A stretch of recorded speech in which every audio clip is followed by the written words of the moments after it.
Dans les années 1960 et 1970, San Francisco fut le théâtre d'une série de meurtres qui laissèrent la population dans la peur et l'incertitude. Le tueur du Zodiac, comme il se surnommait, a sévi principalement à la fin de 1968 jusqu'au début 1970. Au total, si le nombre officiel de ses victimes est de 5, des rumeurs et des enquêtes suggèrent qu'il aurait pu en faire 10 ou plus. Les premiers à croiser le chemin funeste du Zodiac furent David Faraday, âgé de 17 ans, et Betty Lou Jensen, 16 ans, le 20 décembre 1968, près de Vallejo. Très vite, la petite ville de Californie sombra dans l'effroi. Quelques mois plus tard, le 4 juillet 1969, Darlene Ferrin fut attaquée avec son compagnon Michael Mageau qui survécut malgré de terribles blessures. Pourtant, la série de violences ne s'arrêta pas.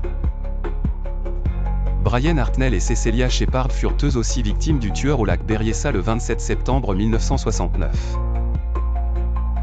Shepard succomba à ses blessures quelques jours plus tard. Le dernier meurtre confirmé eut lieu à San Francisco même. Paul Steen, chauffeur de taxi, fut abattu le 11 octobre 1969. Les meurtres du Zodiac n'étaient qu'une partie de son macabre spectacle.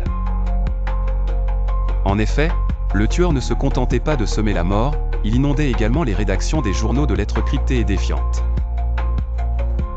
Doté de menaces cinglantes, de revendications frénétiques et de codes mystérieux, ces missives devinrent presque aussi célèbres que les crimes eux-mêmes.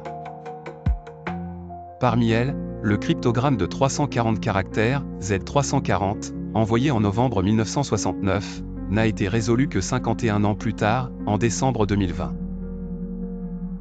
D'autres codes, dont le Z13, demeurent, à ce jour, des énigmes non élucidées. Le signe du zodiaque simple cercle avec une croix à l'intérieur, ressemblant au signe astronomique de la Terre, est désormais inoubliable.